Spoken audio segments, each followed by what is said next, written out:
thanks a lot for coming. In this session, we're going to be presenting some preliminary results from a messaging study that is currently underway. Before we get any further into that, and kind of some of the background of who we are, we're going to start with a short kind of grounding, just reflecting on what we're all doing here. So I invite you to kind of find a balanced posture. So you may want to connect your feet to the ground, balance your body above your hips, somewhere where you can kind of breathe in to your abdomen. Close your eyes if you feel comfortable doing so. And we'll take some time in silence to remember all those animals who are born into captivity, where they suffer and are killed. To remember how they love and how their families are torn apart. To remember how they resist every day and fight back every day. To remember those who free themselves and those who are freed by others. To remember all those, whether big or small, on the land or in the sea, as well as those who are invisible to us in our everyday, in our soils and in our homes. And to remember all those whose homes and habitats we invade and destroy.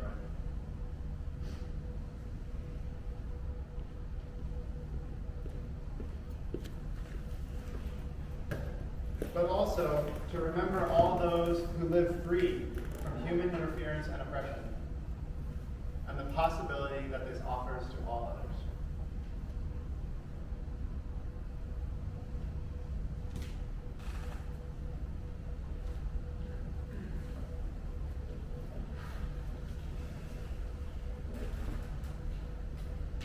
Thank you.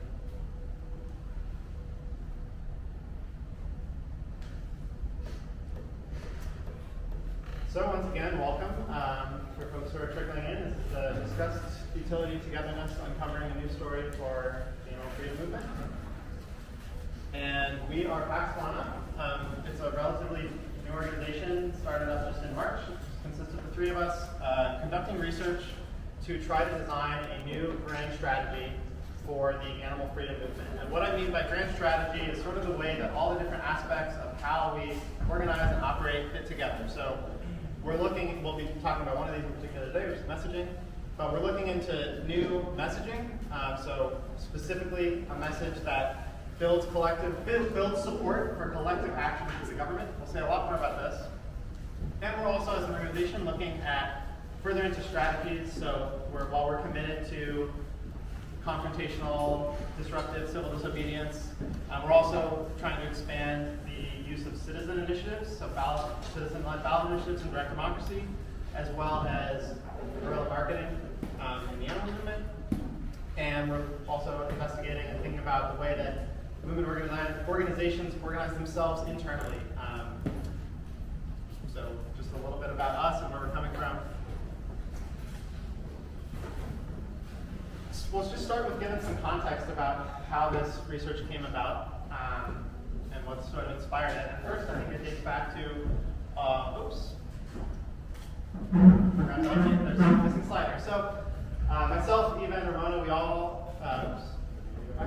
we all sort of got our start organizing and being involved with direct action everywhere.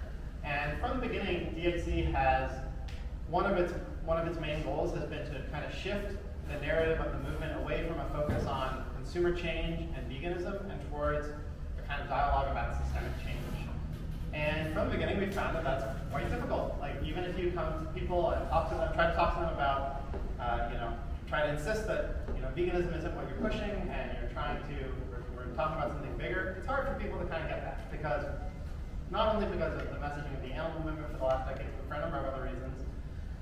People are really rooted in a kind of individualistic, consumer-based way of relating to food and issues around food. And, that extends to where we deliver that message. In grocery stores and restaurants, like we oftentimes in the early DXC years, we kind of met people place that they're most kind of relating to food as consumers.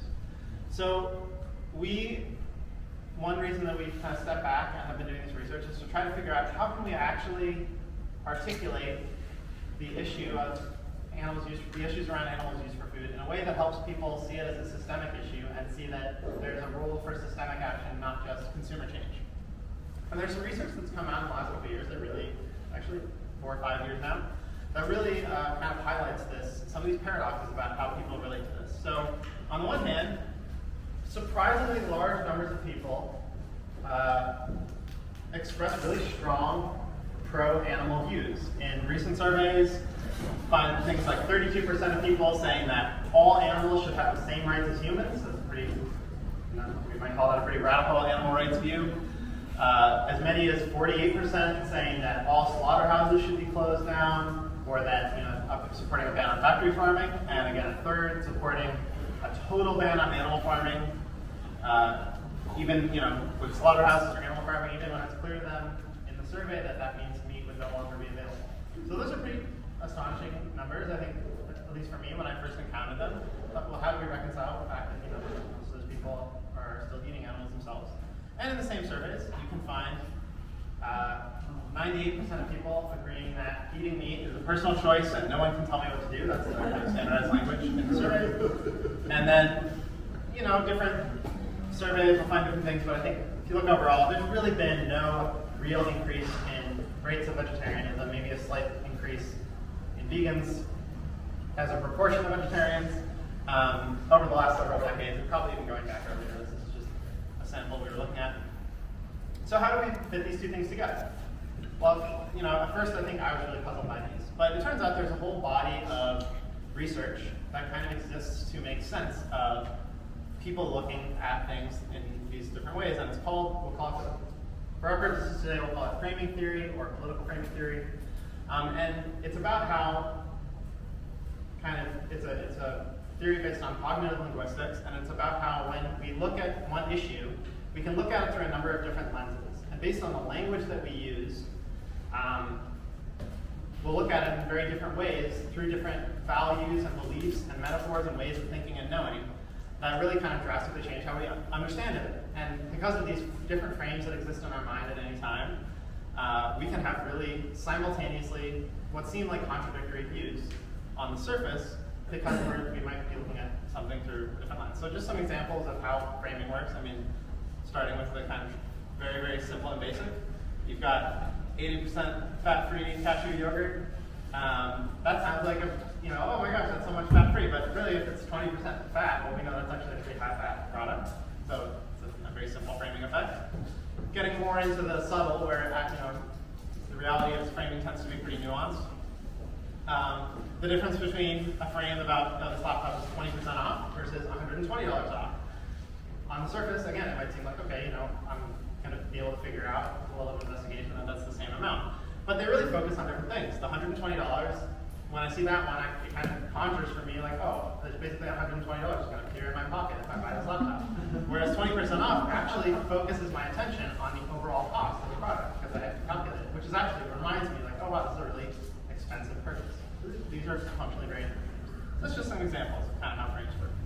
And if we come back to these numbers we were looking at in some recent research, we think we have a pretty good understanding of what frames are active when people are making these, when 98% of people are sort of committing to the personal choice, no one can tell me what to do kind of position. And what we call it a consumer frame or a personal choice frame. And it brings up strong values of independence, autonomy, freedom, right? Like literally the question includes no one can tell me what to do. So that one's pretty clear on its face. We think we know, we have a solid understanding of that frame. But we don't really know, we don't have as much insight into what's going on under the hood, kind of psychologically, with people when they're giving a strong animal rights position. So it's not as obvious what frames were going on in those positions. And that's basically the basis for this research, is that if we can figure out what metaphors and kind of beliefs and values and ways of knowing are activated when people are giving those responses, and we can craft a message based on those things, we can really reinforce them, deactivate the consumer frame, and build a lot more support for our movement. So that is essentially what we're trying to do. We're trying to identify a new set of frames and a new way of telling the story of our movement. And we know that it's going to need to do some heavy lifting. So I mentioned at the beginning, we know from the start that we want to inspire collective action. We think that the consumer frame that people tend to look at this through, this very individualistic way of thinking about it, has been counterproductive. And it's limited the scope of what kinds of interventions we could collectively make as a society to transition away from using animals for food. We know that we want to, that in order to do that, we're going to need to suppress the consumer frame. And that's very challenging because not only just the way that people relate to food, and there's some of the other research that we're basing our research on has shown how much, even setting a pro-animal view aside, it's very difficult to get people to think about food systemically. So suppressing the consumer frame, casting a strong role for government, because ultimately the government is how we collectively take action as a society. And so, and in America, there's a lot of squeamishness about government coming in and controlling the way that we eat or the personal choices that we make. So we have to overcome that resistance to government intervention and cast a strong role for collective action through the government. A few other things we know that, among many other goals that we have for kind of the narrative we're trying to craft, we know that we think that in the long term, if the issue of animal freedom and using animals for food gets dragged into the existing kind of culture war divide in our society, in the long term we think that's going to be a bad thing.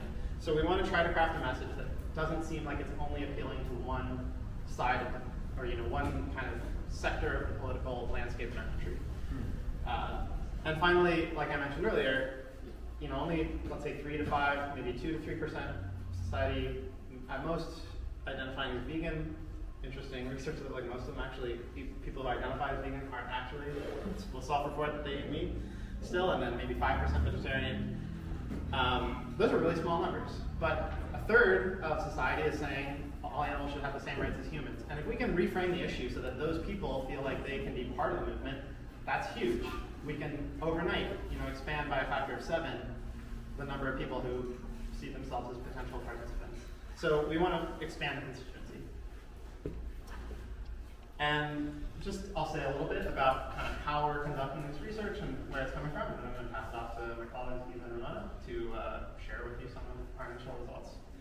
So we started with, we're about halfway through the process that's on the screen right now. We started with just a review of recent research into, both into the theory, but especially research into how the public currently already use animals used for food. And just from that, we uncovered a lot of really interesting trends and made some interesting discoveries that have kind of framed what we've been looking for in the following stages. So from there, we went to an analysis of the existing narratives, both from advocate groups. So we looked at a lot of different advocate groups, including DXE and PETA, the Humane League, Mercy for Animals, lots of individual kind of independent grassroots activists, and looked at dozens of press releases and blogs and articles, videos people had reported, to try to understand what are the current, just make sure that we understood what are the current ways that we're talking about this issue, and there's lots of different ones.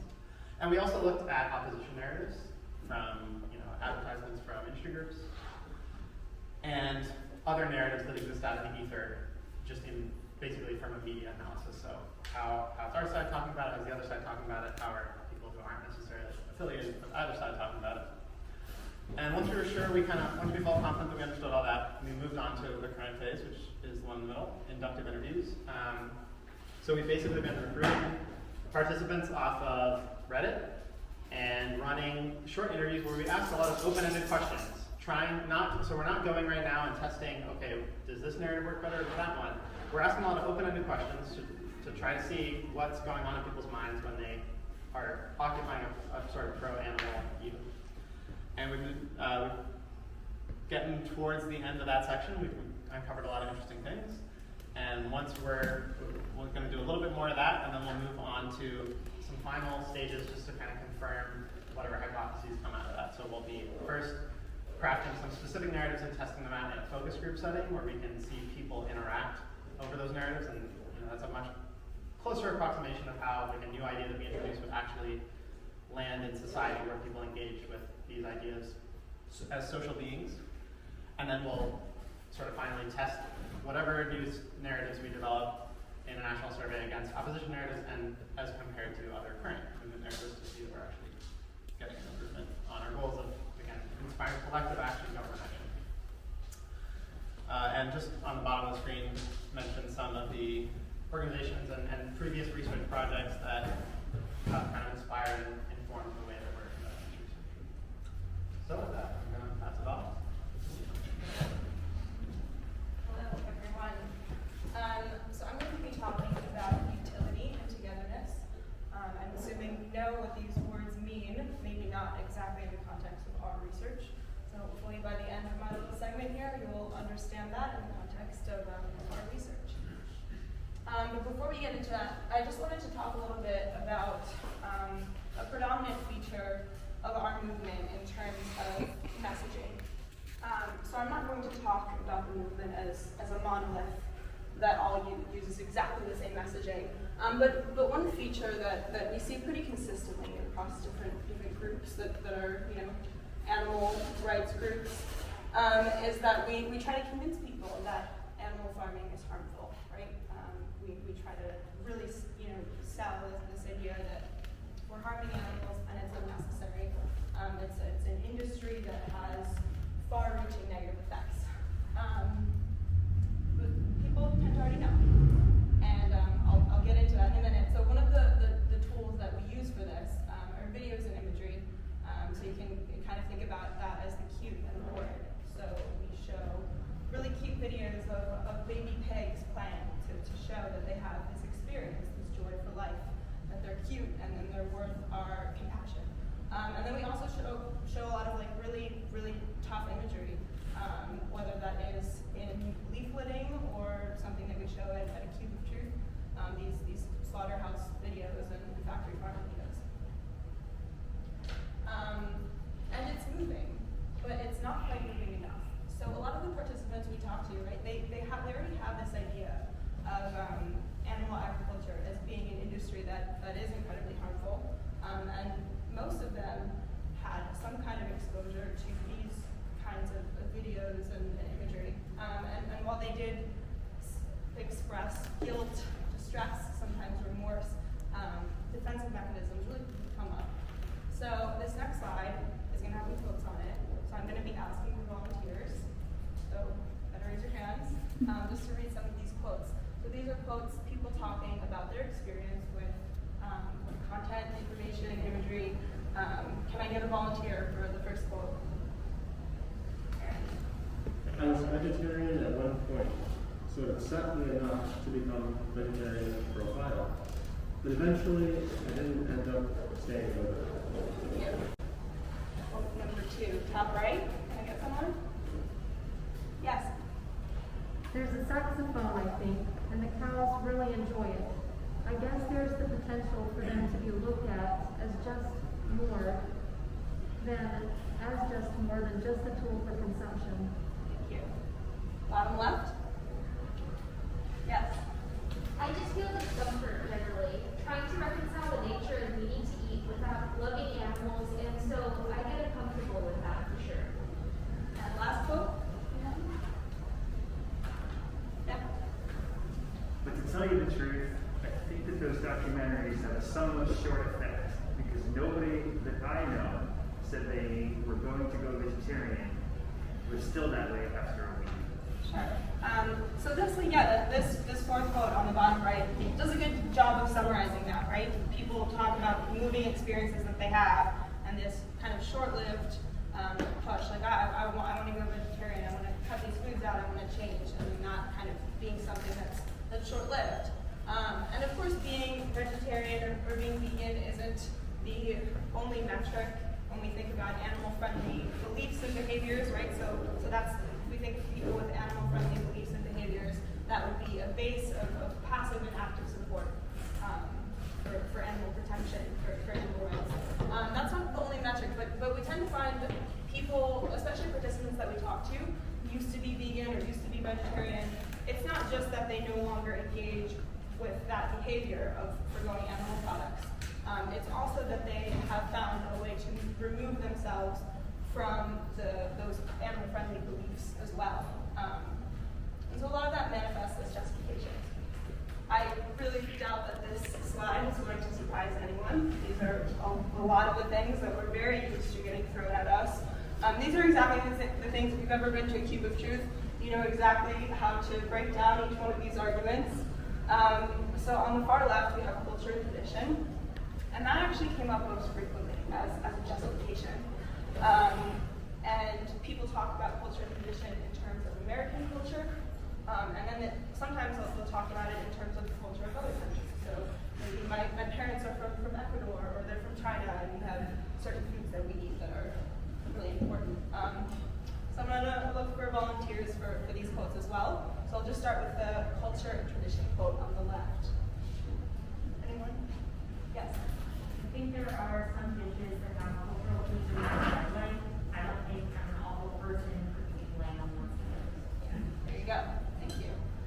So naturalness is another thing that comes up. I've started because naturalness is a really important part of our work. Naturalness, you can kind of think of it as something that is frequently paired with disgust, right? A disgust reaction. This particular quote is naturalness for pro-eating animals. So people think about naturalness in all different kinds of ways. Sometimes people describe meat as this really unnatural processed product. And sometimes they talk about it as something that's totally natural. It's just part of being a human being. And likewise, participants also talk about naturalness and unnaturalness in terms of alternatives. So that could be something like cultured animal products are unnatural. Where are you even getting it from? So can I have someone read the second quote? Yeah. I feel like something that you being connected to us in a very common way. But here's the natural version. Sure. Thank you. And I'll just kind of go through taste and health really quickly. I think we all know that sort of argument justification. So I'll get a volunteer for taste. Yes. But then you're so used to it, and you know that it tastes like, it tastes good, and so then you get put in the situation where it's like, do I want to continue eating this? Yeah. Thank you. Someone want to do health? Sure. I don't know how sustainable or accessible it is to the average person to make sure they get all the protein for dietary requirements strictly through nutrition. Yes. Thank you very much. So justifications come up a lot when people are pressed to talk about animal foods for food. Otherwise, people really often explicitly say, I try not to think about it. And this was maybe even a little bit surprising to me how explicit that was. Sometimes you imagine people suppress these thoughts, but maybe aren't so aware of that suppression. So let's just go through these quotes. Volunteer for quote 1. Maybe let's have a volunteer for quote 1 and 2. Yeah. I'm a little ashamed to say that I stick my head in the sand. I don't want to know how scared that chicken is right before its head gets chopped off. It's slimy and gross, and if I look at it too long and think about what it is, then I won't be able to eat it after I cook it. Thank you. And then can I get someone for the second 2 quotes? Sure. You know what it is? It's one of those things where I feel like I don't want to dig too deep into it. Just because I know these are foods that I enjoy. If I think very hard about it, I will end up not liking meat. Yeah, and this quote on the right is just essentially the very short version, the short takeaway of that. So that's a lot of what comes up in our interviews so far. And what does this lead to? Well, it leads to futility. Futility comes up quite often as participants are navigating through, this topic that they try not to think about, but then they're pressed, and they're coming up with all these justifications, and then eventually they just say, you know what, no, too much, it's sort of an escape valve. And that's where futility comes in, and futility can be really difficult to overcome. We have 2 quotes here, I'll just read both of them. I feel like corporations are so huge that they have so much power that, what's a normal layman person able to do, And then, I guess I can be a little bit less of a hypocrite and become a vegan or something, but realistically, that's not going to offset anything else. There would have to be a large amount So these kind of come at futility from two different angles. We have this larger systemic sense in which we have large corporations and they're profit driven and there's nothing that can be done as just a tiny individual. And then the second quote is really like, why should I change my behavior? No one else is going to do that, nothing's going to change. So our first thought in trying to come up with a frame that brought people closer to supporting animal freedom, animal protection, animal rights, however you want to describe it, is talk about cats and dogs. And this is not a new idea. This is something that we've harnessed in our movement before. So if we can get people to talk through their relationship with companion animals, would they then be able to extend that and rethink their relationship, rethink how they're relating to farm animals? And this is a great quote showing what happened typically when we use this. Does someone want to give this quote a go? Sure. And also that whole argument of like, would you eat a dog? Yeah, I get that. But also the idea of a domesticated pet is something that's cultural, specific to cultures. For some cultures, dogs are just another animal, just like sheep and lambs and chickens. Some people make them pets, some people eat them. Yeah, so this was a little bit surprising to us that this frame totally backfired. We basically just reinforced this sense that it's just arbitrary and it's a cultural thing. Instead of thinking about how I relate to cats and dogs, I'm going to imagine how someone else might relate to cats and dogs or another kind of animal, and really kind of dig into this sense of it being arbitrary and dig into that sort of cultural justification that I talked about earlier. So we needed something else, right? That wasn't working. That was one thing we tried that didn't work. So we shifted towards the togetherness frame. And the togetherness frame was something that we thought of based on what we were actually hearing from participants themselves. So they talked about this sense of being small, being an individual. But if you were looking at the second utility quote earlier, we need so many people to do this. We need so many people to come together. And sometimes you can get people to really sink into that and think about, wow, well, what if so many people came together? What if a lot of people did support that? Oh yeah, then maybe I could. I think I could support it. That's something that we saw in the interviews, and people specifically talked about family and friends being driving motivators. So if my kids were really interested in this, I might also be able to get interested in it and support it. So we started first by presenting the statistic. We talked about that. Aidan talked about that earlier in the slideshow. We presented the statistic and we asked participants what they thought about that number. And then we asked if it started to seem like the majority of people were coming together to support closing all slaughterhouses, would that change your own thoughts or feelings about it? And we found that, for one, there was a lot of shock around the statistic that we provided. There was a little bit of hey, what's that statistic? I almost disbelieve.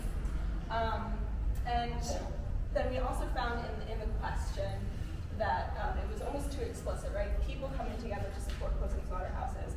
A lot of what we heard, you might guess this, I would just go and do what everyone else is doing, right? This indignation that I'm a free thinker and I like to imagine myself as making my own decisions. And this kind of gets into the sort of the nuances of political framing, right?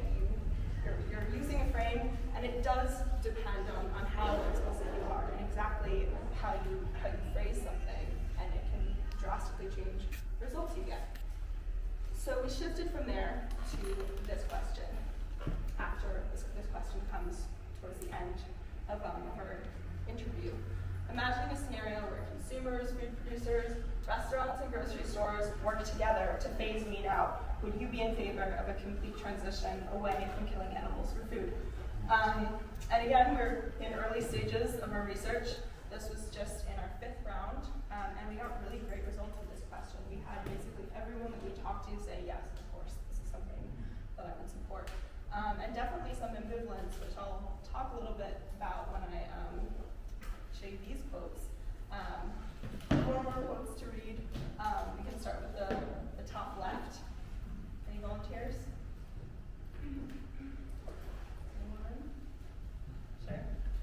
think if it was a global initiative and it was something that was a necessity for society and it was something that we were able to agree on as a global community, I think yes, absolutely. Yeah. Great example of the togetherness frame. Top right. Yeah. I think that it would probably be good overall if society itself transitions away from eating meat, because then that makes it much, much easier for people to adopt that lifestyle. Sure. We go to the bottom right. Anyone? Yeah. I think it was a good thing. I think it would probably be good to get dragged along, you know? There's a 80% tax on beef. All right, well, no more hamburgers. Bottom right, anyone? Sure, go for it. If you ask someone that question and you put them in a room for long enough, everyone's going to come around to yes at some point, because it just makes sense in a lot of ways. Cool, thank you. So the one I wanted to hone in on here was actually the bottom left quote. So the togetherness frame is not a tool that can just be used and take your average American and put them on the front lines of the animal freedom movement. That's not how the togetherness frame works. People definitely have resistance to it. And it's not a matter of creating someone who's radicalized and really ready to take action and excited for it. A lot of it is about building passive support.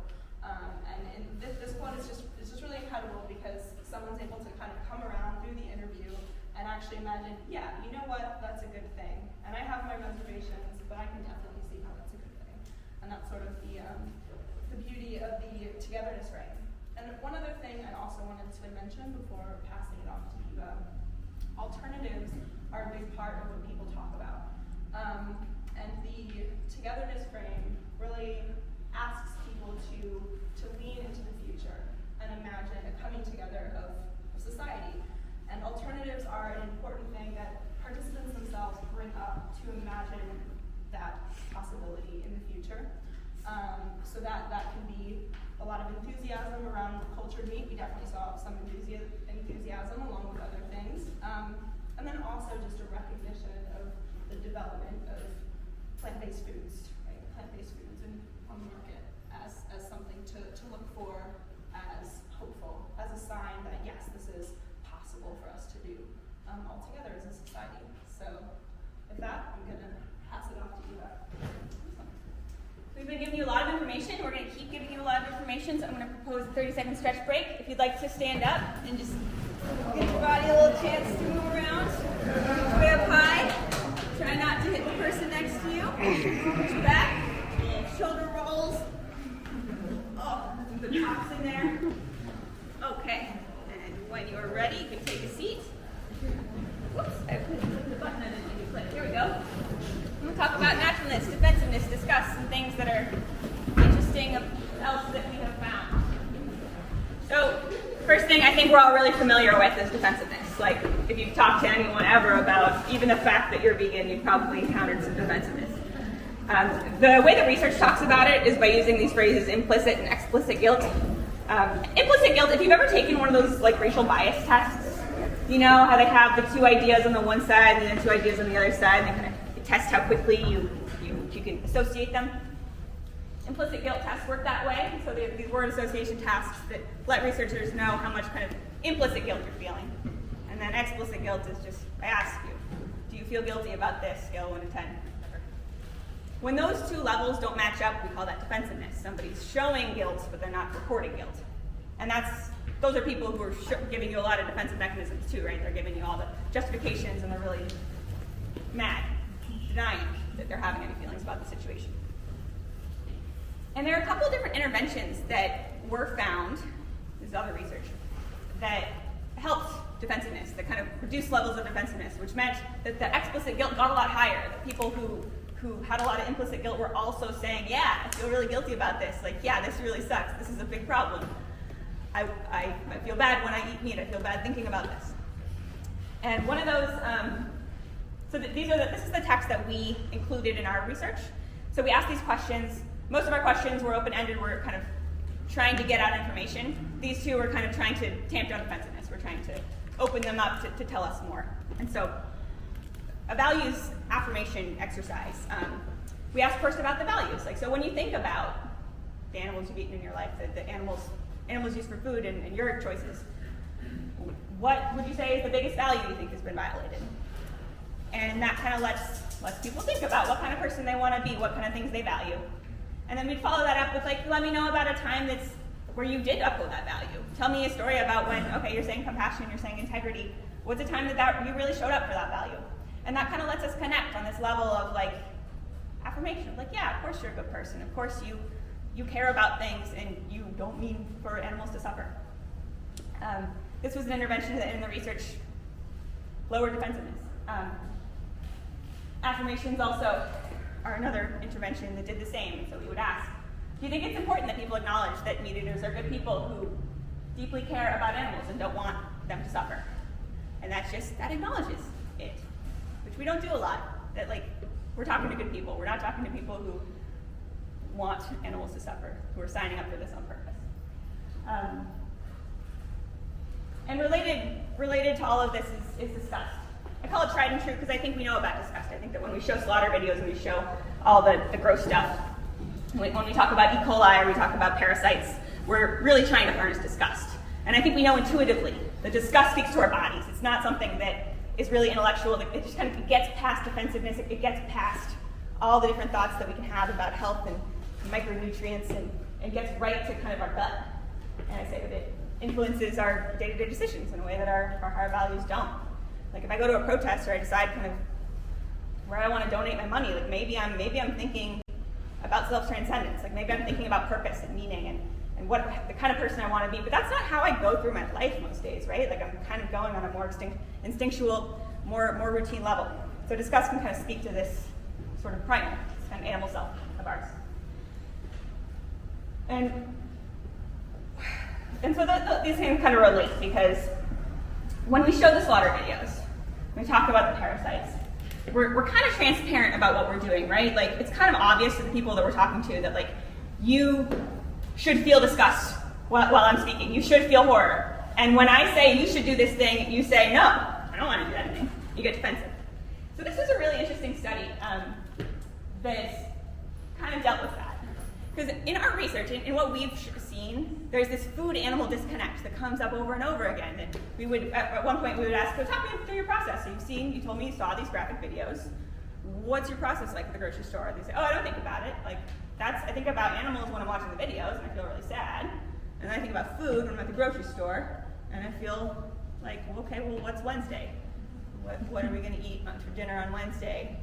How much does that cost? How many calories are in it?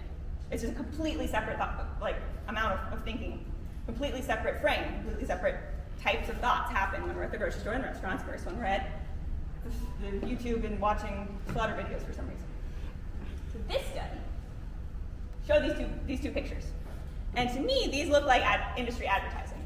I see like a kind of relatively appetizing plate of food if you're into that kind of thing.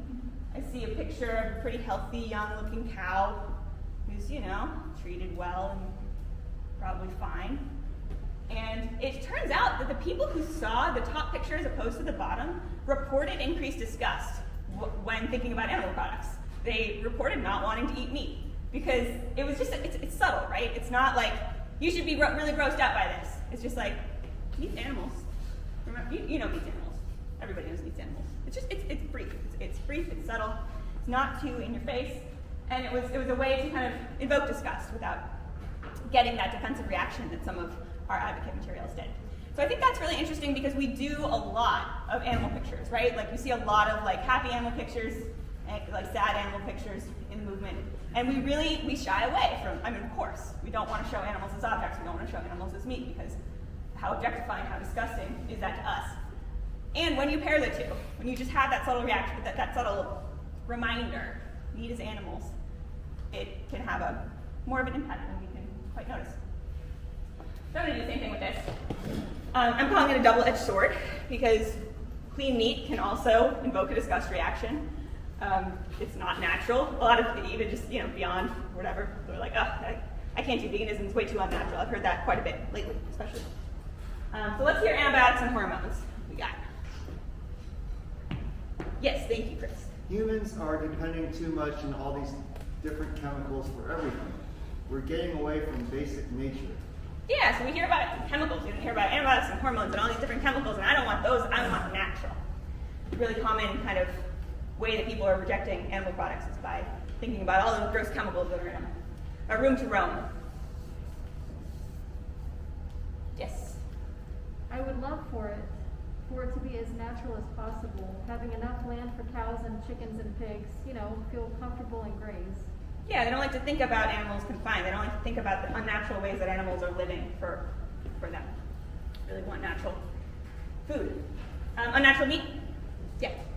Not only are chickens just horribly abused, how much the meat is processed is also just very disgusting to me. Yeah, just this blanket idea that the way it's done is gross and unnatural and wrong.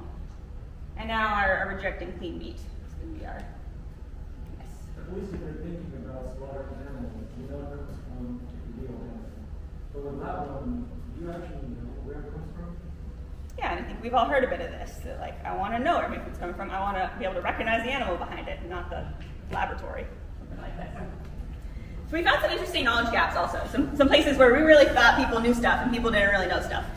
Environment wasn't such a big one. Some people kind of had some familiarity a little bit. Let's hear environment. Aaron. The information is conflicting. I feel like it has an environmental impact. But I don't know that all of the vegetarian options are all that much better. So here we have someone, and this happened a lot, somebody who has a sense, they've heard that meat is bad for the environment, but then they don't have any information, they don't understand the mechanism, and so they're really, really susceptible to a counterframe. They're really susceptible to more information that conflicts. So when they hear that almonds take a lot of water, or they hear that plant farms are also part of the deforestation, they don't know what to think. They're like, well, information conflicting, I guess I'm just going to bow out of this one. We had some knowledge gaps in the environment, with subsidies. All right, now this one is the most, I'll have you say one more thing. This one is the most informed person who talked about subsidies.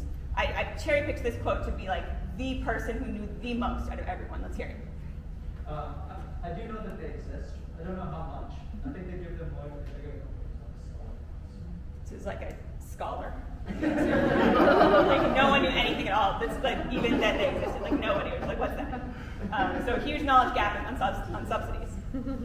And let's hear antibiotics and hormones. Yes. I think they have a sticker or something that says that they're not treated, and I think that's a good thing. I'm trying to remember if those are good or bad. Yeah, like you see the thing on the label, and that lets you know you're supposed to avoid the thing. Very few people had any understanding what was wrong with the antibiotics and hormones. A couple people could talk about superbugs. Mostly it was just like, I think it's bad. I want to avoid it. Because the packages sometimes say no antibiotics or hormones. So we had some knowledge gaps. We had some more knowledge gaps. We had pandemics. We didn't do a great job this pandemic of telling our story here. Let's hear it. Yes? I think it's safe to use why the pandemic was probably animals as well as Yeah, so people, they answer the question when you ask them what's the relationship. They come up with a relationship. It's not the relationship we were looking for. And just like your uncle, we're going to give this quote about alternatives. Last one. Yes? And just, you can't be healthy as long as you eat as lettuce. I guess they can substitute a lot more beans in there, but you have to have the protein. Not to just, eat rabbit food. Human beings are not built that way. Yeah, so we had a lot of knowledge gaps. There was a lot that went into that. So there's some interesting things. Here, I'll pass it back to Aidan. All right, so we'll have the rest of the talk for the rest of the session for a little Q&A. Just to kind of hit on some of the key points, and I mentioned this is sort of a preliminary findings. We're halfway through this project. At the end of it, we'll be releasing a sort of comprehensive set of messaging recommendations for individuals and organizations to use. As of right now, some recommendations that we feel pretty confident about is that we need to paint, in order to shift people away from the individual consumer frame, we need to paint a really concrete image of what else we're talking about instead. So we can't just say systemic change. This is something we could have talked about a whole bunch at length, but the amount that advocates kind of just throw an idea out there and move on without explaining it, and without realizing how much people have no idea what we're talking about. So describing, we're talking about society as a whole shifting away from using animals for food, with restaurants, grocery stores, food producers all working together. And like Ramona mentioned, spinning alternatives into that really helps people make it tangible. You've seen the Beyond Meat at Burger King and all this lab-grown meat, and really painting a concrete picture. That's what we need to do. We can't just mention systemic change. On the individual sort of outreach level, we can really validate, and even at a sort of organizational messaging level, we can validate the justifications that we find, the common justifications, in order to kind of disarm a lot of the defensiveness that we run into as advocates. So, of course, our initial response is to argue with whatever the justification that comes up is and try to dismantle it. And maybe some of us, some folks doing lots of cubes have gotten pretty expert at that, but we found, and research supports that it's a lot more direct to actually just be like, yeah, of course, and then the people will be like, yeah, you're right, it's totally wrong though. And finally, harnessing disgust. And one last thing we could say about disgust is that basically, there's maybe a 15%, maybe up to a quarter of the public is ready to relate to the animal issues through a primarily altruistic lens. And they're going to be receptive to the kind of model that activists are using, where we're talking about animal suffering and environmental impact. Most people don't relate to it that way, and they're not ever going to know a lot about the issue. The primary way that they'll relate to it is through visceral emotions, primarily disgust. So for mass messaging at the broad scale, we need to just go directly to kind of disgust-based appeals. Don't be afraid to picture meat products, right? Like we avoid doing that, but actually making that meat-animal connection is crucial. So we need to be, I think, even directing this at myself, I used to be really hesitant. I didn't want to say meat because I didn't want to objectify animals. I didn't want to picture meat, but we should be a little more willing to do that, to try to make that connection. We'd love for you to connect with us. You can join our mailing list and hear updates about our research as it's coming up. Our little URL is right there, paxfauna.org. You can write on that page, you can sign up. Yeah, it's a great time to get your phone out. Just do it right now. That's great. Usually presenters want you to put your phone away, but right now it's okay. Give you permission. Take your phone out. You can support our work with a small monthly donation. Anything helps. We appreciate it a lot. And we are looking beyond currently we're fully focused on this messaging research. That'll take us a few more months, and then we're going to be shifting to a much broader focus on the sort of holistic brand redesigning of the movement's brand strategy. And there's a lot of different components to that, some specific skills we're looking for in teams that we're starting to build. If you have any of these, like art and design for creating like beautiful materials to deliver the message that we're working on crafting right now. Video production in the same department, and then digital marketing and web stuff for some of the early phases. So we'd love to hear from you if you want to contribute in any way like that. And I think that's it. So we have some time for questions, and we're ready to stay a little bit late since there's nothing after this. So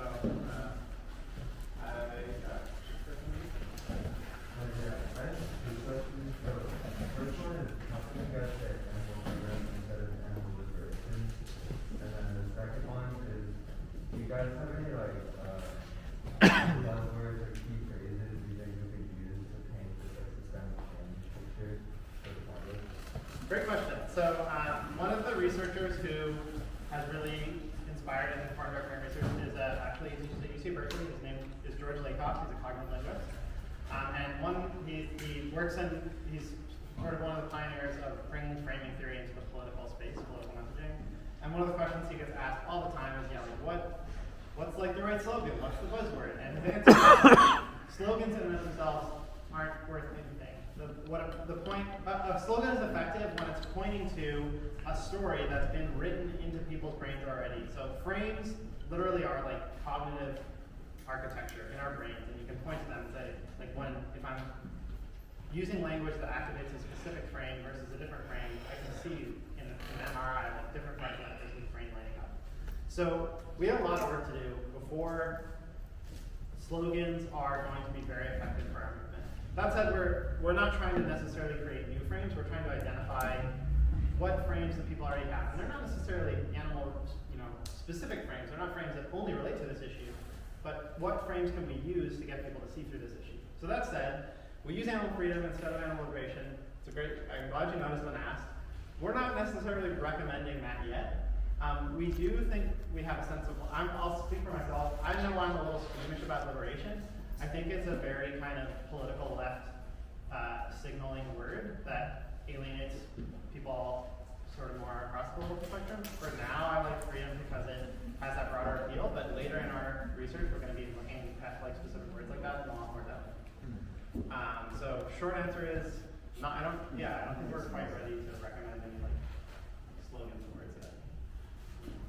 Yeah, I just wanted to say at the march yesterday, Aidan and I were marching along next to each other, and Aidan said something to me about animal liberation, like not being the ideal. And then I was like, well, what about freedom? What do you think the difference is? And then we were both like, I don't know. Yeah. We'll see. More will be revealed. So these are conversations that we are continuously having. It's very consciously something we started doing just to like break ourselves out of a habit, not because we think it's the right answer. So, a question over here. Can you go back one slide so you can display the? Yeah. Yeah. So I have a question about like, can there be animal advocacy that is currently harmful?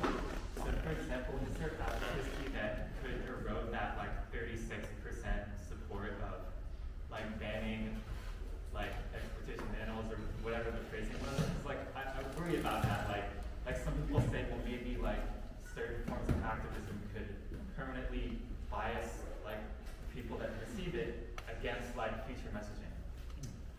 So things like taking away from animal rights. That's a great one. Personal choice, right?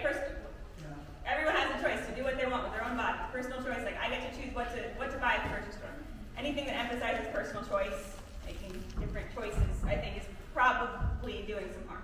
Because we're really strengthening thinking about animals and meat and choice in the same breath, where we really, really want to mute that, talk about systemic change development. That's probably what I think. So like choose vegan as a phrase, choose vegan, you might think is counterproductive. I'd like to know what the question was on the surveys regarding pandemics. That was the odd answer. Yeah, we would ask a whole kind of list of things. So tell me what you know about animals used for food, and I'm going to ask you about a variety of different topics. Tell me what you know about animals used for food and climate change, and pandemics, and other social justice movements. So we kind of asked a list of them in a row like that. It was extremely open-ended, basically. What do you know about connection between animals used for food and pandemics? And people like that. Do you see any challenges, like once your research comes out, do you see any challenges with like buy-in from a variety of animal rights organizations? Or how do you kind of plan to, do you think that's something that needs to be addressed, or you feel like confident, like if we really have the best research, the best idea, everyone's just going to do it? Does that make sense? Like, what do you think about that?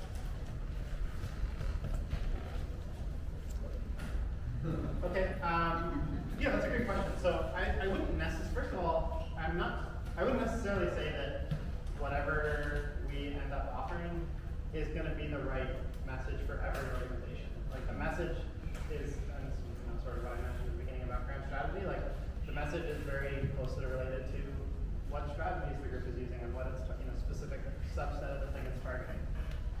So a group that's, we're essentially targeting broad ideological change at a cultural level, and not, rather than targeting any kind of immediate, tangible policy change directly. And we think that creating broad shifts in culture and beliefs makes tangible policy changes possible. So that said, we will be offering our recommendations up to anyone who wants to use them, but our primary audience is ourselves. In the long run, we are incubating a new mass movement organization that's going to use whatever narrative we come up with. And so we're not worried about whether anyone's going to pick it up, because if no one does, we'll see. So that's a great question. That was it. It seemed like when you were showing animals with meat, it seemed like it was important to show a photograph instead of an artist rendition. I mean, in advertising, they show happy drawings of happy animals. Yeah. So I thought it was noteworthy that you were using something we cited. I can't imagine why an artistic rendition wouldn't have a similar effect. Something, a research question we do have is like, the study only tested basically these two versions, and we're interested in testing a lot of different versions where either the image of the animal or the image of the plate of food looks more or less disgusting and off-putting. Like this is, yeah, like Aidan said, this is kind of like a pretty version of this. But as of right now, I wouldn't say there's any research basis to say one portrayal either, including cartoonish or realistic or good lighting or disgusting, is more or less effective. Are you familiar with Melanie Joy's work and the Beyond Carnism advocacy organization? Like, and if so, because I noticed a lot of overlap with that work. Do you agree or disagree with any of, or basically, do you have disagreements with any of her work? Yeah. Yeah, I can touch on that a little bit. I'm familiar. I think we're all familiar with Melanie Joy's work.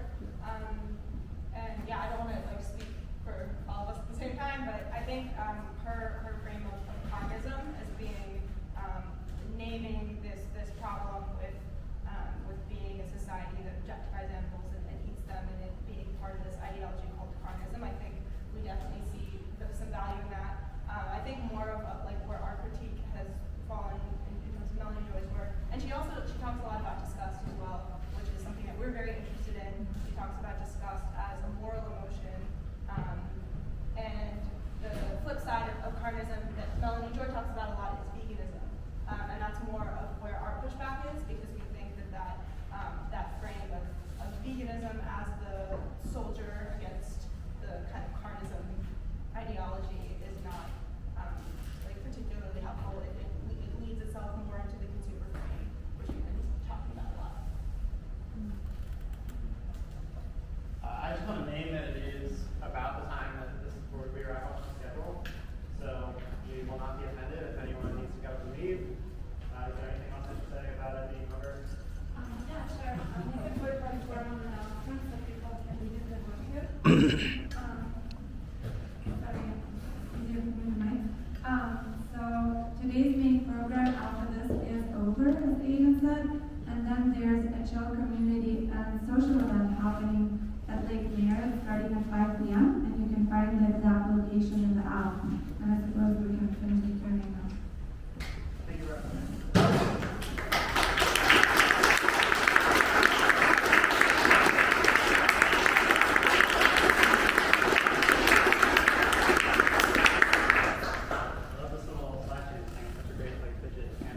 I saw a number of hands, so I guess we can go. Okay, let me just put up a hand if you have a question. I'm just going to give an order for you. Okay, so 1, 2, and then 2 is next. Okay, so go ahead. I guess I was a little confused because you said that veganism is not the main soldier. So how would you describe or label the main soldier of the movement? I mean, it would be great to have people interested in the government taking action to solve the problem.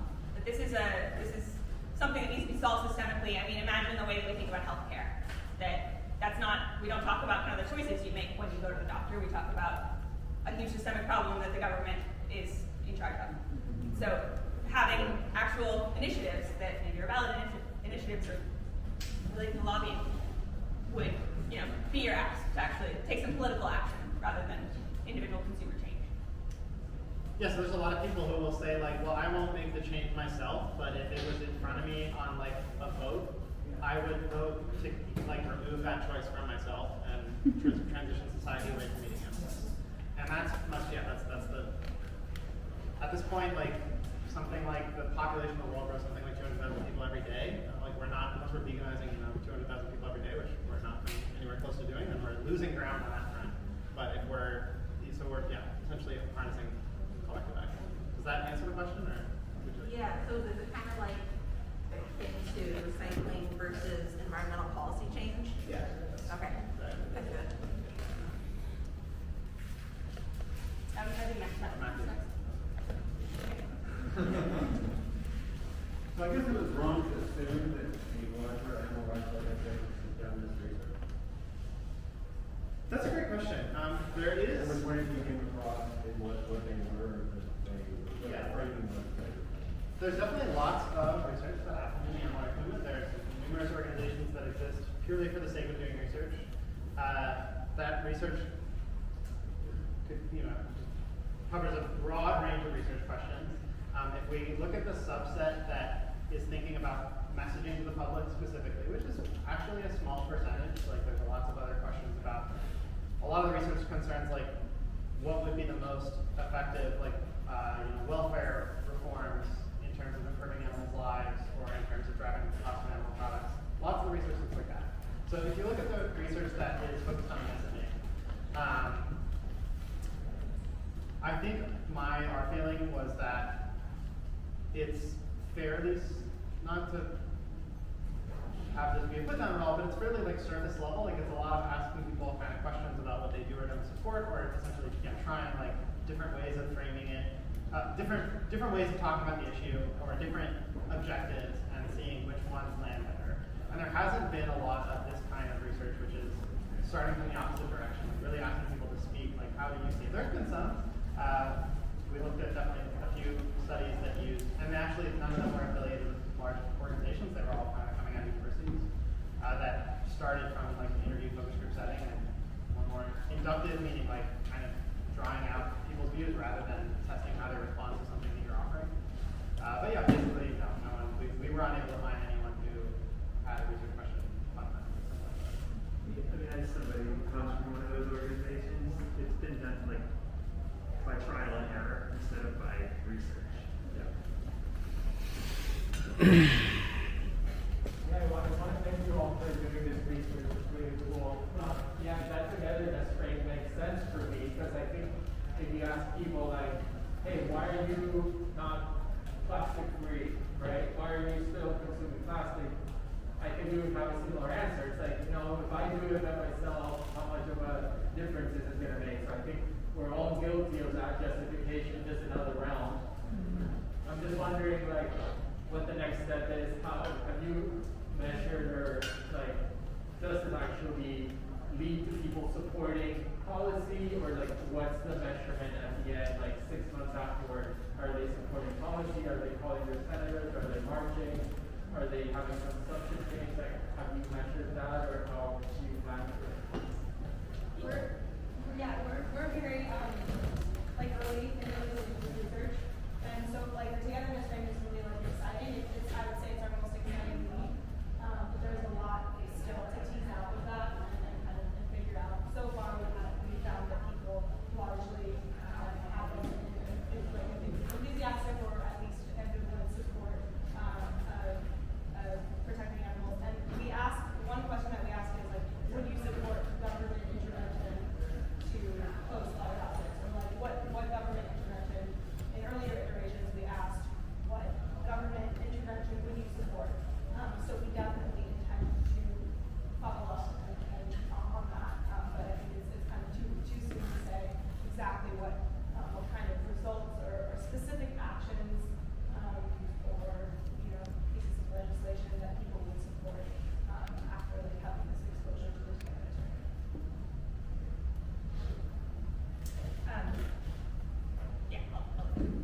I'll just add that we actually excluded vegetarians and vegans from the study at this point, so we're kind of pretty self-consciously not looking for the narrative that's going to motivate like passive allies into active support. We're looking for the narrative that's kind of going to dissolve resistance among the larger population and then connecting to the strategy. When